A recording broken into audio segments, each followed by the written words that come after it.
اعوذ باللہ من الشیطان الرجیم بسم اللہ الرحمن الرحیم ظہر الفساد فی البر والبحر بما کسبت ایدی الناس لیذیقہم بعض الذی عملوا لعلہم یرجعون صدق اللہ العظیم۔ اس آیت کریمہ میں اللہ تعالیٰ نے ارشاد فرمایا کہ خشکی اور سمندر یعنی تمام کائنات میں جو فساد پھیلا ہے وہ انسان کے اپنے اعمال اور کرتوتوں کی وجہ سے ہے۔ اس آیت سے معلوم ہوا کہ کائنات میں عالمگیر قسم کے پھیلنے والے فسادات اور خرابیاں انسان کے جسم سے نکلنے والے اعمال کی بنیاد پر پھیلتے ہیں۔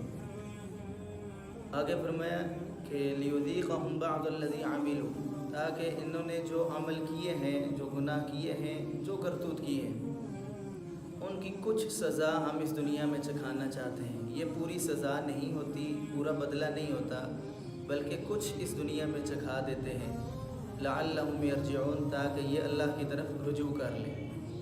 اب جب اس ماحول میں ہم رہ رہے ہیں جہاں ہر طرف بگاڑ ہی بگاڑ، آپ معاشرت کو دیکھیں، سیاست کو دیکھیں، حیا کو دیکھیں، کسی اعتبار سے بھی دیکھ لیں تو بگاڑ ہی بگاڑ، خرابیاں ہی خرابیاں، فسادات ہی فسادات۔ اور پھر اس پر مزید یہ کہ عام کیا ہوتا جا رہا ہے، صرف تبصرے، مجلسیں، محفلیں دہرانا، تو اس طرح تو یہ چیز بڑھے گی۔ جس چیز کا تذکرہ کریں گے وہ عام ہوگی۔ قرآن کریم نے اس کی وجہ یہ بتائی تھی لعلہم یرجعون، واپس اللہ کی طرف رجوع کرنا ہے۔ تبصرے اور مجلسیں کسی مسئلے کا حل نہیں ہے۔ میرا گریبان میرے قریب ہے، لعلہم یرجعون، مجھے اپنے گریبان میں جھانکنے کی ضرورت ہے کہ یہ جتنا فساد ہے میرے اعمال کی وجہ سے ہے۔ حضرت ذوالنون مصری رحمہ اللہ بڑے درجے کے ولی اللہ بزرگ ہیں، ان کے پاس ایک دفعہ لوگ آئے کہ شہر میں قحط پڑ گیا ہے، بارشیں نہیں ہو رہی، کھانے کی قلت ہے، رزق کے مسائل کھڑے ہو گئے ہیں، آپ دعا کیجیے۔ انہوں نے اپنا سامان اٹھایا اور فرمایا کہ یہ میری وجہ سے ہی شہر میں سارا فسادات ہے، قحط ہے، بارشیں نہیں ہو رہی ہیں، میں یہاں سے نکل جاتا ہوں تاکہ اللہ پاک رحمت نازل فرمائے۔ یعنی اپنی طرف دیکھنا، اپنی کوتاہی کو نوٹ کرنا، اپنی طرف فساد کو منسوب کرنا، چاہے جائے کہ اب دوسروں کی ہی نوٹ کریں، اس نے کیا، اس کی وجہ سے ہو گیا، اس کی وجہ سے ہو گیا، تو میری وجہ سے بھی تو ہوا نا، میرا اس میں کیا عمل دخل تھا۔ ان حالات میں دو کام کرنے کے ہیں جو ہر آدمی کے ذمے ہیں۔ نمبر ایک، یا ایھا الذین آمنوا علیکم انفسکم، اے ایمان والو تمہارے اوپر اپنے آپ کو ٹھیک کرنا لازم ہے۔ لا یضرکم من ضل اذا اہتدیتم، جب تم خود ٹھیک ہو، ہدایت پر چلو گے تو کسی کی گمراہی تمہیں نقصان نہیں پہنچا سکے گی۔ سب سے پہلے ہمیں اپنا آپ ٹھیک کرنا ہے۔ مجھے یہ دیکھنا ہے کہ اللہ نے جس مقصد کے لیے مجھے آنکھیں اور کان اور زبان دی میں اسی طرح استعمال کرتا ہوں۔ املک علیک لسانک، زبان میرے کنٹرول میں ہے۔ اور اسی طرح فرمایا المسلم من سلم المسلمون من لسانہ و یدہ، میری زبان، میرے ہاتھ کسی کو تکلیف تو نہیں پہنچاتے۔ جیسے گھر میں رہنے کی معاشرتی زندگی نبی اکرم صلی اللہ علیہ وسلم کی، میں اس پہ عمل کرتا ہوں۔